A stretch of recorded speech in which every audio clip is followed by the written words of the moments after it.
बिस्मिल्लाहिर्रहमानिर्रहीम। अस्सलाम वालेकुम। आप देख रहे हैं यूट्यूब चैनल आम सी बातें। अल्लामा साद हुसैन रिजवी की बहुत बड़ी कामयाबी।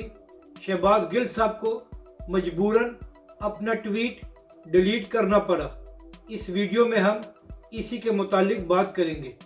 2 दिन कबल इमरान खान साहब के मावन खसूसी शहबाज गिल साहब ने अपने ट्विटर अकाउंट पर एक पोल कराया, जिसका सवाल ये था कि पाकिस्तानी अवाम 2023 के इलेक्शन में किसको वोट देगी।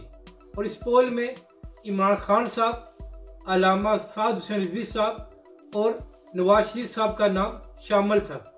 अब जाहिर है शहबाज गिल साहब का ख्याल था कि इनकी फॉलोइंग में ज़्यादातर लोग तहरीक इंसाफ के हैं, तो इमरान खान साहब को बाकियों के मुकाबले में बहुत ज़्यादा वोट पड़ेंगे।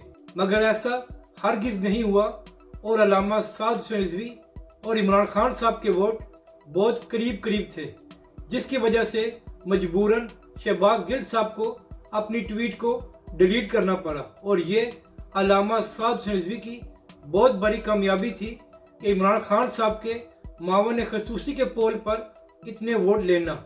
और इससे ये बात भी साबित हुई है कि तहरीक लब्बैक के सरबराह अल्लामा साद हुसैन रिजवी इस वक्त अपनी मकबूलियत की बुलंदियों को छू रहे हैं।